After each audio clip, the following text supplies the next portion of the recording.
Jules Evans, Philosophy for Life and Other Dangerous Situations.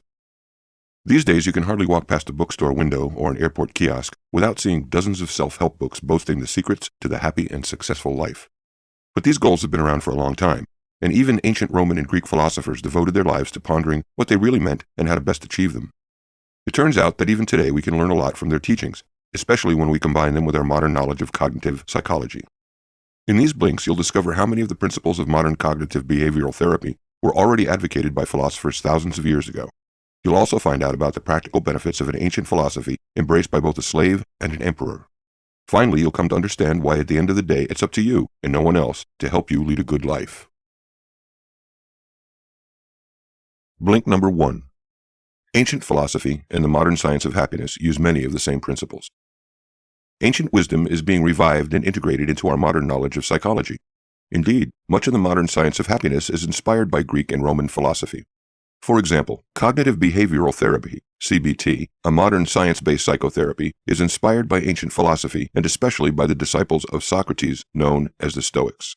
Both CBT and the Stoics argue that the origin of mental disorder lies not in brain chemistry, but in our irrational beliefs. The Roman Stoic philosopher Epicurus summed this up by saying, "Men are not disturbed by things, but by their opinions about them." This sentence inspired one of the founders of CBT, Albert Ellis, to create his ABC model, the foundation of CBT. First, we experience an activating event, A, which our beliefs interpret, B, and which has emotional consequences, C. For example, when you fail your driving test, A, and think you are a failure, B, you may well feel worthless, C.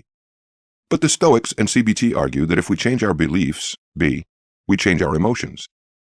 By reconceiving failure not as a fault of character, but as an opportunity to learn, we can avoid mental disorders like depression. Embrace your failure and, empowered with the knowledge of your weaknesses, practice that parking maneuver like a maniac. Seligman, a student of another founder of CBT, Aaron Beck, aims to apply CBT not only to curing mental disorders, but also to helping people be happy. His modern theory of positive psychology is inspired by Aristotle's ancient philosophy of flourishing. Flourishing is attained by engaging our highest drives to develop ourselves to the highest level, like, for example, striving for artistic mastery. Just like Aristotle before him, Seligman concentrates on cultivating excellence of character. The expression of our character strengths and virtues, such as the courage to speak out despite opposition and self-control to work towards our dreams, are the daily steps we take towards fulfilling our best selves. Blink number 2. Ancient philosophy is more deeply involved in society, life, and the universe than the science of well-being. Now that we understand the commonalities of ancient philosophy and CBT, let's look at some of the main differences. Whereas CBT focuses on short-term therapy, ancient philosophy is a lifelong discipline to be practiced every day. A course of CBT commonly lasts only 16 weeks, the time it takes most patients to recover from common mental disorders such as social anxiety, post-traumatic stress disorder, and depression. But ancient philosophy was to be practiced every day for years as an enduring therapy of the soul. This lifelong commitment meant that ancient philosophers moved beyond simple self-improvement with the goal of radically transforming themselves and, potentially, society itself. You could see this in the way they offered critiques of society and proposed political models, while in our own age, CBT remains apolitical. Plato, for example, proposes that philosophers, the wisest members of the state, should rule as philosopher kings. And Aristotle argues that everyone should engage with the question, what is the good society, and contemplate what makes for a prosperous, fair society. The second way ancient philosophers went beyond self-improvement was in their exploration of the meaning of divinity, life, and our place in the universe. For example, the Stoics believed that the universe was permeated by a rational intelligence, and that it was their duty to always act rationally, so as to be in harmony with the universe as a whole. The Epicureans, on the other hand, were convinced they lived in a materialistic universe and a world without afterlife, so believed that we must make the best of the few years we have on the planet. By considering each life as a whole, ancient philosophers aimed to create a way of being that led to the good life. Although they disagreed about many principles, they agreed on the fundamentals. Philosophy is a lifelong practice and demands great discipline. So what does each philosophy have to offer to the self-help of our modern age? Blink number 3. The Stoics teach us the art of self-control, the daily training of our minds, and the acceptance of reality as it is. In antiquity, everyone faced hardships in life. But the ancient Greek and Roman Stoics were the first people to turn the overcoming of hardship into a philosophy, Stoicism. And we're not talking about adversities like the time your hamster died. The hardships encountered by famous Stoics range from the agonies of slavery to the challenges of running an empire. So how did Stoics deal with such hardships? The Stoic central belief was that by concentrating on changing what is in our control and accepting what isn't, we avoid frustration and increase our efficacy. For example, our reputation, health, and wealth all depend on factors out of our control, be it the fluctuations of the market or the will of our employer. But how you think about what happens to you is, for the Stoics, the only thing under your control, and therefore your prime responsibility. Say you lose your job. You can blame the economy and rage and feel helpless and complain, or stoically accept your fate and start the search for your new future. But even if you do lose your job, why get upset? The Stoics would argue it's because of your unrealistic expectations and hopes, like keeping your job forever. This is why the Stoics constantly reminded themselves of the harsh nature of reality. This helped them avoid becoming emotionally attached to the current state of affairs. The Roman statesman Seneca, for example, recommends we regularly remind ourselves of defeat, suffering, and death, so that when we inevitably meet them, our souls are prepared. Such training of the mind is like training the body and demands regular practice. That's why the Stoics often compared the strict training necessary for philosophy to training for the Olympic Games. And just like athletes, these ancient philosophers kept close track of their progress, writing down in a journal every night how they had behaved during the day. So next time the world doesn't go your way, accept your fate and build from there. Blink number 4. The Epicureans teach us to savor pleasure, be present in the moment, and allow ourselves to be happy. A life of pleasure spent among good friends. Don't we all dream of that? The ancient Greek Epicurus aimed to make this real. Epicurus believed in a lifestyle of hedonism and communal living, but unlike the common misconception about his philosophy, Epicurean hedonism was rational.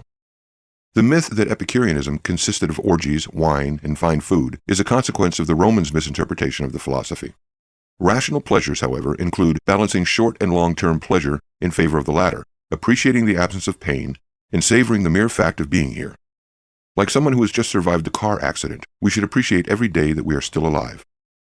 Smoking, on the other hand, is a clear example of an irrational pleasure.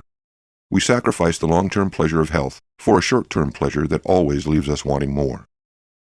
It's important to note that Epicurus didn't believe in life after death, nor in judging gods, so there are no duties to perform on earth, nor an afterlife in which to be punished, and that makes us free to pursue pleasure in the here and now.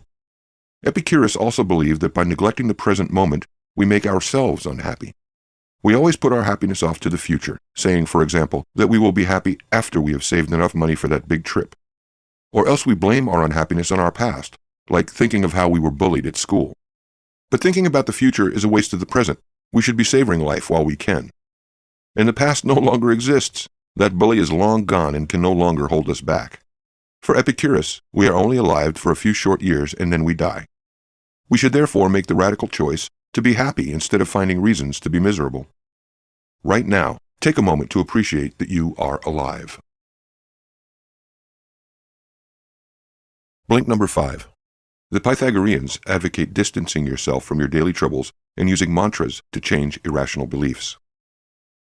Have you ever seen the photos of the Earth from space? Thousands of years ago, the Pythagoreans were the first to try to see their lives from a larger viewpoint that made their own lives seem short and insignificant. From this view from above, we can put our life into its true perspective and see that it consists only of small stuff. From above the earth, we see all humanity as one, and our anxious egotisms, like getting a raise at work, lose their value. And from the viewpoint of eternity, we realize our lives are but flashes of light in an infinity of darkness, and our day-to-day concerns become insignificant. In CBT, this technique is called distancing, and is used to help people stop catastrophizing about minor setbacks. That broken hard drive might be a disaster now, but in the universal scale of things, how important were those photos? In such times of distress, memorized maxims, short, meaningful phrases, bring us back to our rationality. The Pythagoreans would, for example, repeatedly remind themselves that suffering is inevitable and must be accepted. These maxims would then automatically come to mind in hard times, even in the middle of war or a citywide fire, and help them accept the suffering they faced. Similarly, cognitive behavioral therapy harnesses the power of memorized precepts to alleviate mental illness. How? CBT pays close attention to our unconscious self-talk, the narrative inside our heads that adds a layer of interpretation to our experience. Sometimes this interpretation can go wrong, as in depression, where people may call themselves worthless, failures, and good for nothing. CBT corrects these misinterpretations by replacing our irrational thoughts with rational ones. By regularly reciting positive, rational statements like, "I deserve to be happy," you can overcome the bad voices internalized in your past. And next time you make a mistake and put yourself down, imagine yourself as a tiny dot on the big blue earth and ask yourself, does it really matter? Blink number 6. Plutarch shows us the importance of role models. Remember that friend or parent or superstar you have always looked up to, how you wanted to dress like them, talk like them, be like them? The ancient philosophers already knew how much we are influenced by our role models and therefore studied great lives to elevate their own. And since then, modern science has confirmed that we learn through imitation. The social psychologist Albert Bandura's famous Bobo the Doll experiment showed how dependent we are on imitation. He showed that children in a room full of toys who watched an adult hit a doll were more likely to also hit the doll. This experiment has been replicated in many ways with adults, and the results demonstrated that our peer group can unconsciously push us towards both good and bad habits. This knowledge was harnessed by the Roman Plutarch, who was the greatest ancient proponent of the technique of exemplum, or moral example, which aimed to hone our moral emotions by emulating examples of moral excellence. He stressed the importance of parents being good role models for their children, but also how even the long dead can help us live better. By reading biographies about the great men and women from the past, he thought we could compare our lives to theirs and attempt to emulate their ways of being. Plutarch wrote his series Parallel Lives, a comparison of ancient Greek and Roman heroes, including Alexander the Great and Caesar, to display the best in moral character. Nearly 2,000 years later, a young gangster, Louis Ferrante, cultivated his character in jail by reading Plutarch's works and biographies of Nelson Mandela and Winston Churchill. And now he's a published author and a campaigner for literacy. So ask yourself, who do I hang out with and why? Are they bringing out the best in me, or are they dragging me down? Blink number 7. Aristotle teaches us that the good life lies in the communal cultivation of excellence. Most of us behave as if we've forgotten why we exist and mindlessly trudge through our day without reflecting what for. But Aristotle, the student of Plato, had a clear idea. Humans are made to be happy. Aristotle asked himself what we are designed for and came up with 3 key answers: happiness, community, and rationality. First, happiness is the only end we pursue for itself alone. When we examine ourselves, we see that everything we do is an, often misguided, attempt to achieve happiness. Second, it's only when everyone participates in a community that we can work towards harmony among humans. And third, rationality is what makes humans as a species unique.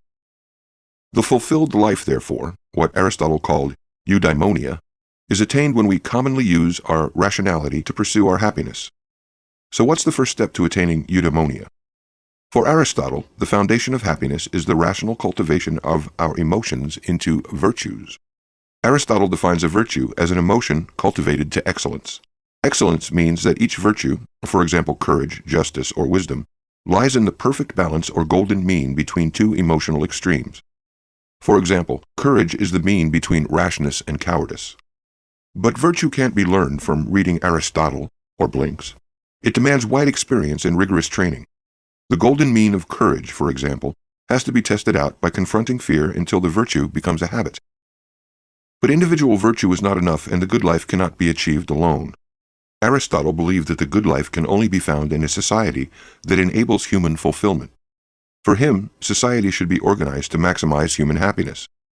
And as education is the foundation of a society's happiness, our children will only achieve the virtuous life if they are educated.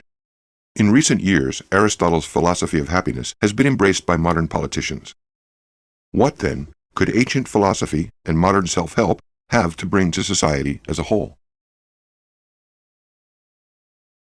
Blink number 8. The government can apply the science of well-being to society as a whole, but in the end, it's up to us.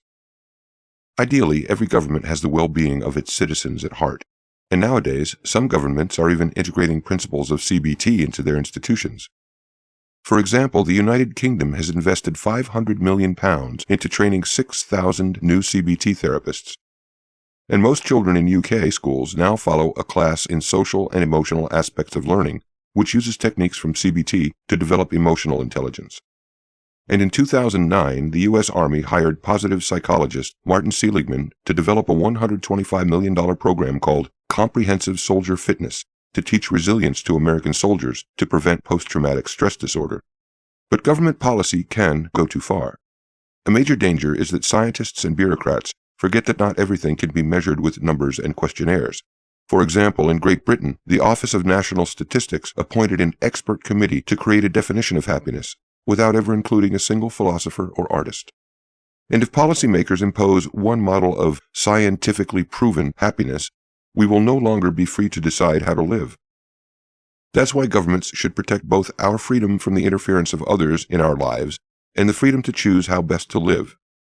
If you want to eat a great feast every day, the government should prevent unwanted guests from showing up and allow you to eat as much as you want, despite the damage you could do to your health. But in the end, the good life is up to us. There needs to be a balance between a science of well-being that supports society and each individual's right to ask questions and choose how to live. It's up to each of us to exercise our own moral judgment, what the ancient Greeks called phronesis, as to what the good life is. Governments can help lead us toward the good life, but in the end, we are and must be responsible for grasping it ourselves. You just heard the blinks from Philosophy for Life by Jules Evans. The book's key message is that self-development is about more than just reading a few books or blinks on the topic. Ancient Greek and Roman philosophers show us it is a way of life, a daily practice, which involves asking the difficult questions of how we should live, both as individuals and as a society.